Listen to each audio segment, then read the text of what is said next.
नमस्कार, मैं अजीत अंजुम। आज हम एक ऐसी घटना के बारे में बात करने वाले हैं जिसने पूरे देश को हिलाकर रख दिया।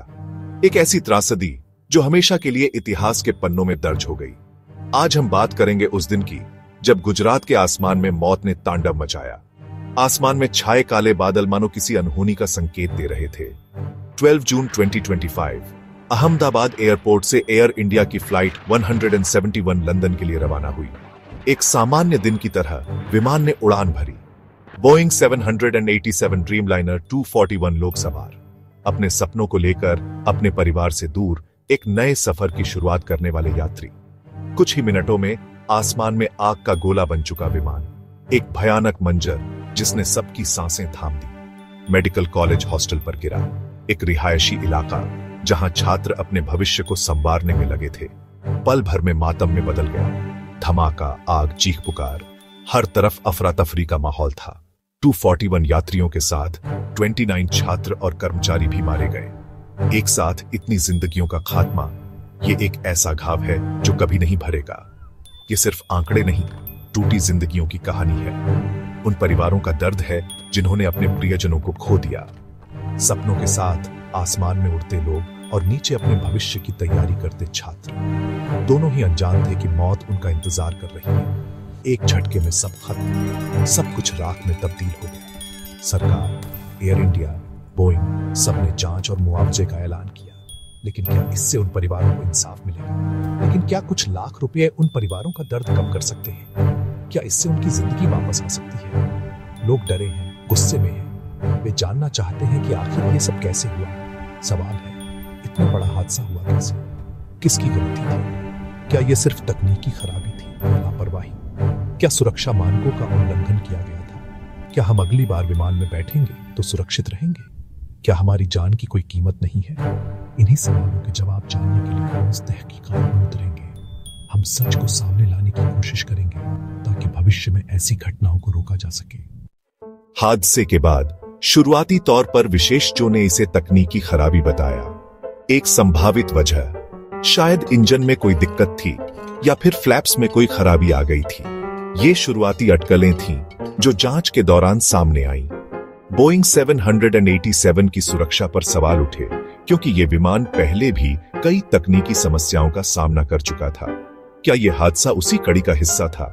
शुरुआती जांच में सामने आया, कुछ चौंकाने वाली बातें पता चली कि टेकोनफ के वक्त जरूरी थ्रस्ट नहीं मिला। विमान को उड़ान भरने के लिए जितनी शक्ति चाहिए थी वो उपलब्ध नहीं थी। पायलट ने स्थिति को संभालने की पूरी कोशिश की लेकिन वो नाकाम रहा। क्या उसके पास पर्याप्त समय था? क्या परिस्थितियां उसके नियंत्रण से बाहर थीं? फ्लैप्स, लैंडिंग गियर, इनमें से किसी एक की भी विफलता इस भयानक हादसे का कारण बन सकती है। हर पहलू पर बारीकी से जांच की जा रही है, पर क्या यह सिर्फ मशीन की गलती थी? क्या हम सिर्फ तकनीकी खराबी को ही दोष दे सकते हैं या फिर रखरखाव में कहीं लापरवाही बरती गई? क्या विमान की जांच में कोई चूक हुई थी? क्या एयर इंडिया ने मेंटेनेंस के नियमों में कोई समझौता किया? क्या सुरक्षा मानकों को ताक पर रखा गया? क्या सुरक्षा के नाम पर होने वाले खर्च को बचाया गया? क्या बजट की कमी के कारण विमान की सुरक्षा से समझौता किया गया? पायलट की भूमिका भी जांच के दायरे में है। उनकी ट्रेनिंग, उनका अनुभव और उस दिन का उनका मानसिक और शारीरिक स्वास्थ्य, क्या वो पूरी तरह से प्रशिक्षित थे? क्या उन्होंने आपातकालीन स्थिति से निपटने के लिए पर्याप्त ट्रेनिंग ली थी? ब्लैक बॉक्स और वॉइस रिकॉर्डर मिल चुके हैं जो इस हादसे की सच्चाई उजागर कर सकते हैं। लेकिन क्या इनकी सच्चाई जनता के सामने आएगी? क्या सरकार इस मामले की पूरी पारदर्शिता से जांच करेगी या फिर सच सरकारी फाइलों में दब जाएगा? क्या इस हादसे की असली वजह कभी सामने नहीं आ पाएगी? हादसे के बाद सरकार ने उच्च स्तरीय जांच कमेटी बनाई। एयर इंडिया ने सुरक्षा सुधारने का वादा किया। सभी बोइंग 787 विमानों की जांच के आदेश दिए गए। लेकिन जनता जानती है, अक्सर जांच सालों चलती है, नतीजा नहीं निकलता।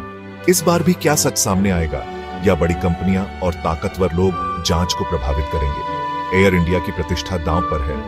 क्या वो पारदर्शिता दिखाएगी या फाइलें गायब होंगी? सरकार की जिम्मेदारी है निष्पक्ष जांच और समय पर नतीजे देना। क्या इस बार सिर्फ मुआवजे से काम चलेगा या सिस्टम की सड़ांध दूर होगी? तकनीकी जांच और सरकारी बयानबाजी के बीच अक्सर सच कहीं छिप जाता है। फाइलों में दबे सच को बाहर लाने की जद्दोजहद जारी है। पीड़ित परिवारों की चीखें अक्सर अनसुनी रह जाती हैं। उनकी आप बीती, उनके दर्द को सुनने वाला कोई नहीं होता। एक फोन कॉल ने सैकड़ों परिवारों की दुनिया उजाड़ दी। खुशियां मातम में बदल गई। अस्पतालों के बाहर दर्द, अपनों को खोने का गम, गुस्सा सिस्टम से, किस्मत से और खुद से भी। और बेबसी का मंजर था, अपनों को खोकर बेबस खड़े परिवार। इन परिवारों के लिए लड़ाई अब शुरू हुई है, इंसाफ की लड़ाई। पहचान, डीएनए टेस्ट, मुआवजे की जद्दोजहद। एक लंबी और थका देने वाली प्रक्रिया। क्या कोई रकम उस खालीपन को भर सकती है? शायद नहीं।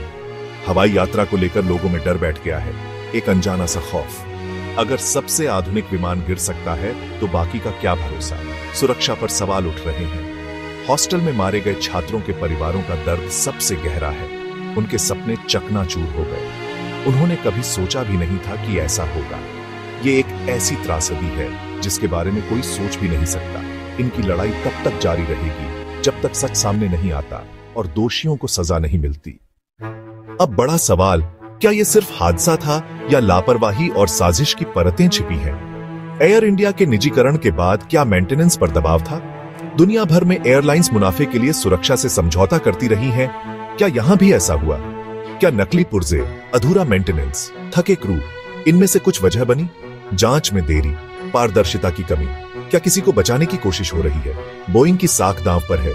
क्या वो डिजाइन खामी छुपा रही है? सच चाहे जो हो, मशीन की विफलता, मानवीय भूल या कॉर्पोरेट लालच 280 से ज्यादा जाने गई है। जवाब जरूरी है। हमें सवाल पूछते रहना होगा ताकि भविष्य में ऐसी त्रासदी न दोहराई जाए।